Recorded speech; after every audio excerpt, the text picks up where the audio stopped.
Bisyor bo'lsa agar bol ham beqadr, takror aytilganda rangsizdir kalom.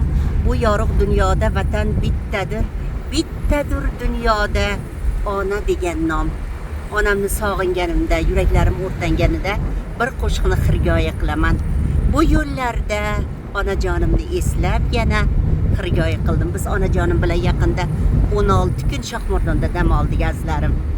Yiroqlarda qarab qolgan onajonim, bu dunyoda mening hech yo'q mehribonim. Qizingni sog'indingmi jonajonim? Meni kim ham sog'inardi sizdan bo'lak?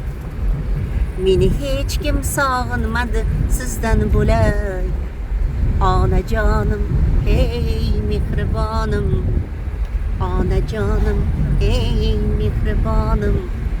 To'g'ri yo'llar tor ko'rinib qoqinibman. Har kimlarga ko'ngil berib sig'inibman. Sizdan bo'lak men barchani sog'inibman. Meni kim ham sog'inardi sizdan bo'lak? Meni hech kim sog'inmadi sizdan bo'lak. Onajonim, ey mehribonim. Jonajonim, ey onajonim.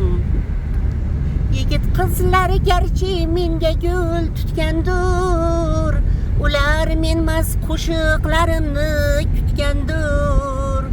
Bu dunyoda barcha meni unutgandur.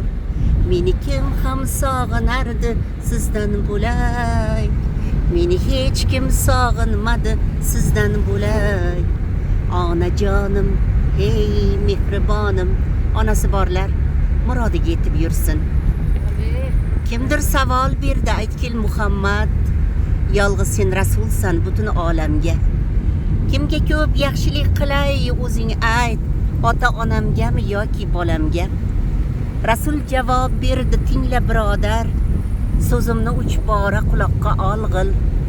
Imkon topa olsang dunyoda, biroq eng avval onangga yaxshilik qilg'il. Bu hikmat rozini o'yladim uzoq, rostdan ona yurur qiblai olam. Garchi biz padarimiz, modarimiz, biroq onadan tug'ilgay payg'ambarlar ham. Payg'ambarlarni sizlagan ayollarim, onajonlarim, borlaringizga shukr. Bilasizmi, ayol bo'lib tug'ilganimga shukrona keltiraman. Mashinada yursam ham ayolligimga borib tezda muruvvat ko'rinadi. Yo'lda yursangiz yana ko'rinadi. Bir muammoga duchor kelsangiz ayol kishida yordam qo'lini cho'zgisi keladiganlar atrofingizda qator bo'ladi. Shunday ekan, ayol bo'lish, ojiza bo'lish ham bu eng yaxshi sifatlardan. Chunki ojiza ko'rinib buyuk ishlarni bajarish ayollarga xos azlarim. Maşallah.